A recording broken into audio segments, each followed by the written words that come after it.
Hello, my name is Alex, and I produce content for the Circuit Bending Fool YouTube channel. Today, I'm going to show you how I circuit bent a battery-powered steering wheel toy.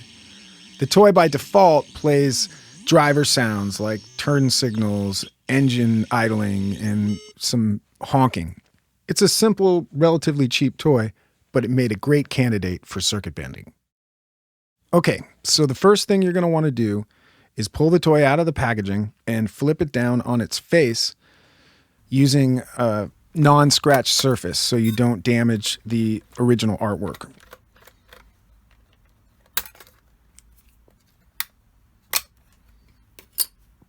We're going to install two AA batteries in the battery compartment and test out the toy. It's kind of quiet, but it's working. Let's see what we can do to make this thing sound a little cooler.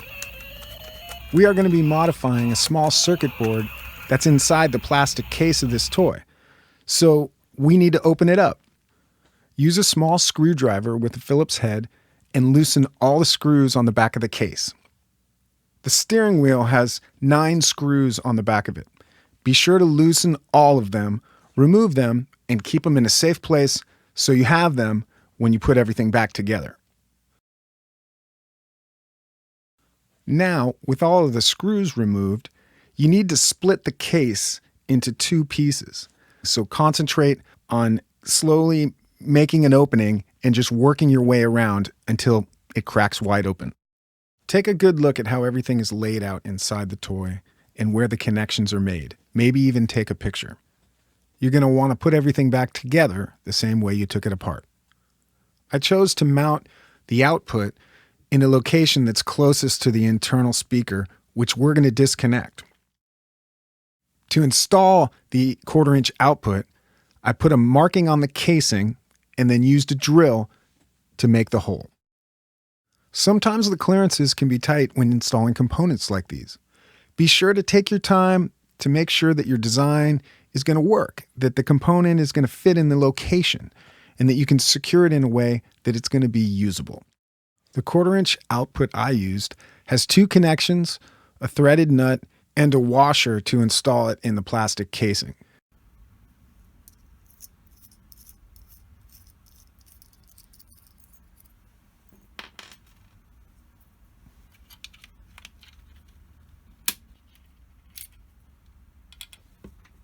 After hand tightening the nut, be sure to secure it with a wrench.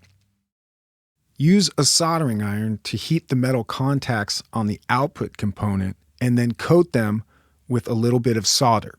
We are going to be disconnecting the 2 speaker connections of the internal speaker and making those connections onto this output that we just installed. Take your time and use the heat of the soldering iron to loosen the solder on the speaker and transfer the wire to the output.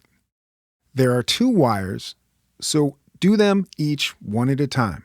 Loosen the solder on the speaker, take the wire off, use the soldering iron again to heat the connection on the output, and attach the wire.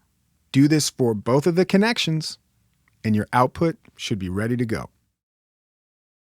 We are going to need to strip and tin 4 wires so that we can connect a potentiometer and some contact points. Use a wire stripping tool to take off a small bit of the insulation on the end of all 4 wires. Then attach 2 of the wires together to make a ponytail. Do this twice.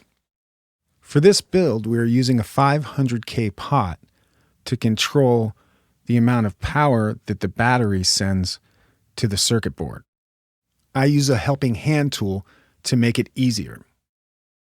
With the controller of the pot facing up, install one of these ponytail wires to the center lug and another one to the outer right lug, using a soldering iron and some solder.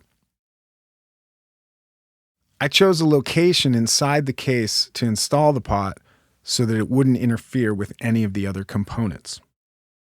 Take your time, mark it, and then drill a hole. When you buy potentiometers, they almost always show up with a little metal nub installed on the face of it so it can be installed into a panel of some sort. We don't need it, so use a set of pliers to simply snap it right off. And that way we can mount it flush inside the case. We also need 2 small holes to install contact points that will also connect to the potentiometer. Install the potentiometer from the inside of the case and then attach a washer and a nut on the outside. First, hand tighten it and then use a wrench to secure it. I'm using some lightweight metallic stars as connection points. Okay, so we have 4 wires coming from the potentiometer that you just installed on the case. We have holes that we made for contact points on either side of the plastic casing. After securing the contacts to the case, take one of the wires, measure it to length, cut it, tin it, and then solder it right to the contact.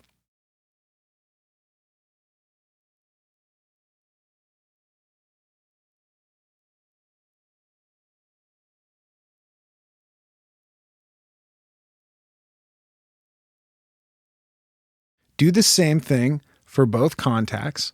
You can choose any location you want that will work as long as the wires will reach and you can keep it organized. I chose to put them on the outside so either of my thumbs could manipulate those while I was holding the toy.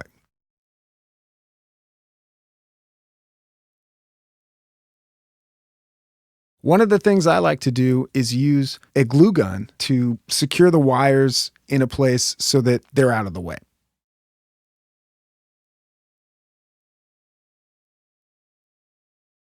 All right, our contacts are all set. Now for some serious circuit bending. What we need to do is disconnect the green wire that connects the negative connection from the battery to the circuit board. Use a flush cutting plier tool to disconnect the wire on both ends. Essentially, we are removing that wire and replacing that connection with a potentiometer so we can vary the amount of power that goes from the battery, the negative connection of the battery, to the circuit. Using a soldering iron, tin the connection that is attached to the center lug of the potentiometer and attach that to the negative of the battery connection. Then, tin the wire connected to the outer lug of the potentiometer and attach that to the negative connection on the circuit board.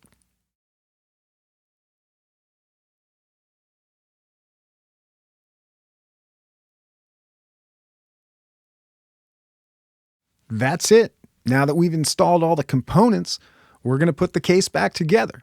But before you do that, maybe take a glue gun, secure some of the wires so that it makes it more organized. Make sure you're not leaving some debris, some shavings of plastic, or a little bit of insulation wire.